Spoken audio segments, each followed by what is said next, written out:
जैसा कि आप देख रहे हैं ये लुधियाना स्टेशन है और अभी जस्ट 10 मिनट पहले बॉम्बे से मैं अपनी बेटी राधिका और पूजा को लेकर के पहले राजधानी एक्सप्रेस पकड़ी और दिल्ली आया। फिर दिल्ली से तुरंत जो है टिकट बुक किया और दूसरी ट्रेन इंदौर अमृतसर एक्सप्रेस पकड़ करके और फिर यहाँ आया। मैं अभी आधा घंटे से पहुँचा हूँ और आकर के बेटी को उसकी माँ के हवाले किया, क्योंकि मेरी बेटी पूजा या राधिका तो उसकी माँ ने रिक्वेस्ट किया था बहुत पहले से कि क्योंकि 10 साल हो गए, 10 नहीं उसको देखते हुए 10 साल हो गए उसकी माँ को, लेकिन वैसे तो अलग हम रह रहे हैं लगभग 2001 से 18 साल पहले से।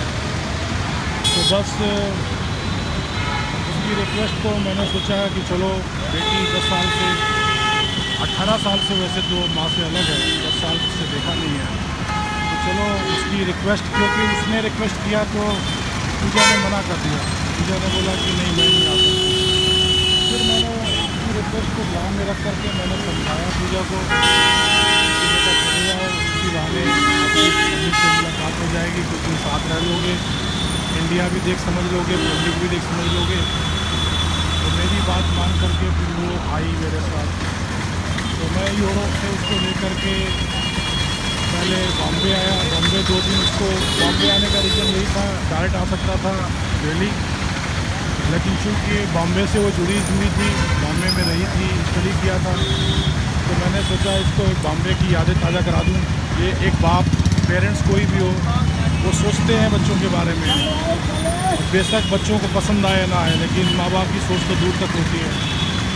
इसीलिए मैंने बेटी को बॉम्बे लेके गया, 2 दिन वहाँ 2-4 लोगों से मिलाया, अपने मित्रों से। उसके बाद फिर कल शाम को 5 बजे राजधानी रिजर्वेशन करा करके राजधानी रेल से दिल्ली आए। फिर दिल्ली से दूसरी ट्रेन पकड़ी इंदौर अमृतसर एक्सप्रेस, और अभी जस्ट आधा घंटे पहले हम लोग यहाँ पहुँचे। उसके पहले उसकी माँ को मैंने कई बार फ़ोन किया और बताया कि अब हम दिल्ली चल चुके हैं, हम अम्बाला चल चुके हैं और आप आ जाओ स्टेशन में लेने के लिए। तो उसने ये नहीं कहा कि आप बेटी को लेके सीधा घर आ जाओ, बोले ठीक है मैं स्टेशन आ जाती हूँ। तो मैं समझ गया कि वो नहीं चाहती है कि मैं जो है घर आऊँ। तो मैंने तुरंत ऑनलाइन मैंने टिकट बुक किया चलते चलते ही। तो मुझे तुरंत दूसरी ट्रेन अभी करीब 3 घंटे बाद यहाँ से है, तो वो ट्रेन की मैंने रिजर्वेशन कराया और बाहर जैसे ही निकला लुधियाना स्टेशन से बाहर उसकी मम्मी खड़ी हुई थी, उसको हैंडओवर किया। फिर भी उसकी मम्मी ने ये नहीं कहा कि आप अभी थक करके आए हो, इतना लंबा सफ़र है, यूरोप से बॉम्बे आए, फिर कल से वहाँ चले हुए हो ट्रेन में, चलो आज यहीं रुक जाओ, आप घर में ना रुको तो होटल में रुक जाओ, कहीं रुक जाओ और आराम कर लो, कल चले जाना। कुछ भी नहीं बोला। बहुत दुख हुआ कि देखो मैंने तो अपना फ़र्ज़ अदा किया। एक बेटी जो कि 10 साल से इंडिया में नहीं थी, माँ से अलग हुए 18 साल हो गया, लेकिन 10 साल से माँ को देखा नहीं था, चलो उसको उसके पास लेके जाऊँ। तो मैं तो उसकी रिक्वेस्ट में अपना नुकसान किया। उसकी माँ ने हालांकि 50,000 भेजा था, पर 50,000 में एक ही टिकट होती है केवल यूरोप से यहाँ की।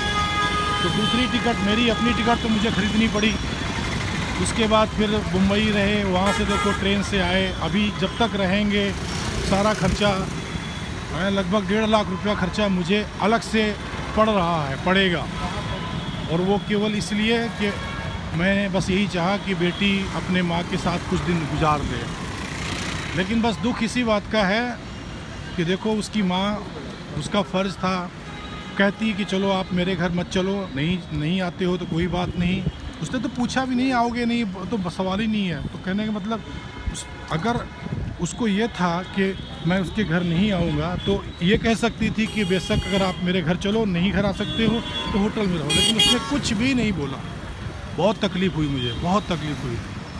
मैंने तो केवल बस अपनी बेटी के भविष्य के बारे में सोचा कि बहुत दिन से अलग रह ली है, फैमिली को नहीं देखा उसने, फैमिली को महसूस नहीं किया।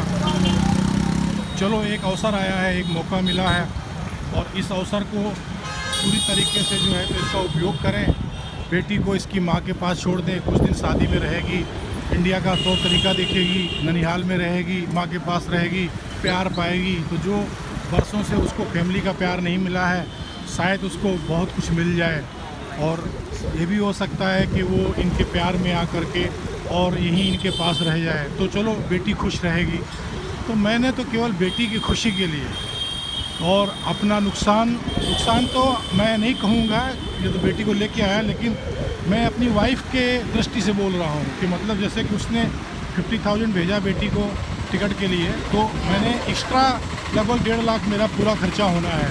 50,000 टिकट तो आ गई है, इसके अलावा सब ये जर्नी फर्स्ट क्लास में आना जाना, बॉम्बे से यहाँ, अभी यहाँ से वापस, फिर वहाँ, तो अभी लगभग 10 दिन और रहना है। तो कहने का मतलब लगभग 1.5 लाख रुपया मैंने खर्चा किया केवल उसकी माँ के रिक्वेस्ट में और अपनी बेटी को खुश करने के लिए, उसको कुछ देने के लिए कि जिससे कि कुछ यादें उसके जहन में बस जाएं, माँ का प्यार बस जाए, फैमिली के बारे में जाने, फैमिली क्या होती है, नानी क्या होती है, मौसी क्या होती है, जो भी है, मामा क्या होता है। बेशक हमारे लाख मतभेद रहे हों या अभी भी हैं, हम लोग अलग भी हो गए, कानूनी तौर से भी अलग हो गए, लेकिन बच्चे जो होते हैं ना, तो अगर सही पेरेंट्स हैं तो कभी भी एक दूसरे के ख़िलाफ़ नहीं करेंगे। तो मैंने कभी भी पूजा को उसकी माँ के ख़िलाफ़ नहीं किया, कभी नहीं चाहा कि वो उससे बात ना करे। हमेशा मैंने उसको खुद फ़ोन लगा करके बात करवाया और उसकी रिक्वेस्ट में छोड़ने भी आया।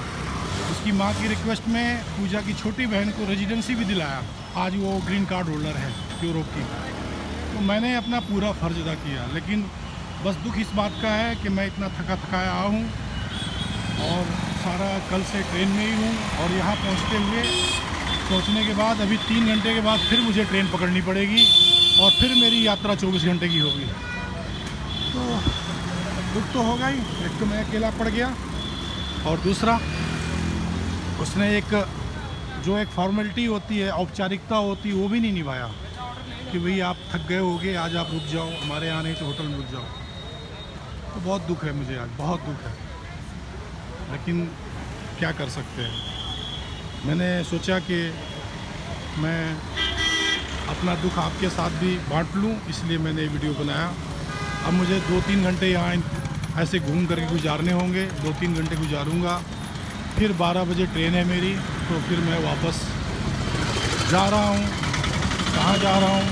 बहुत दूर जा रहा हूँ, 24 घंटे का रास्ता है यहाँ से, वहाँ जाऊँगा, कुछ दिन रहूँगा, फिर वापस अगर जब भी उसकी मेरी बेटी पूजा कहेगी कि पापा आ जाओ लेने के लिए, फिर आऊँगा। बाप हैं, पेरेंट्स हैं, तो बच्चों के लिए सब करना ही पड़ेगा। ठीक है जी, थैंक यू, शुक्रिया।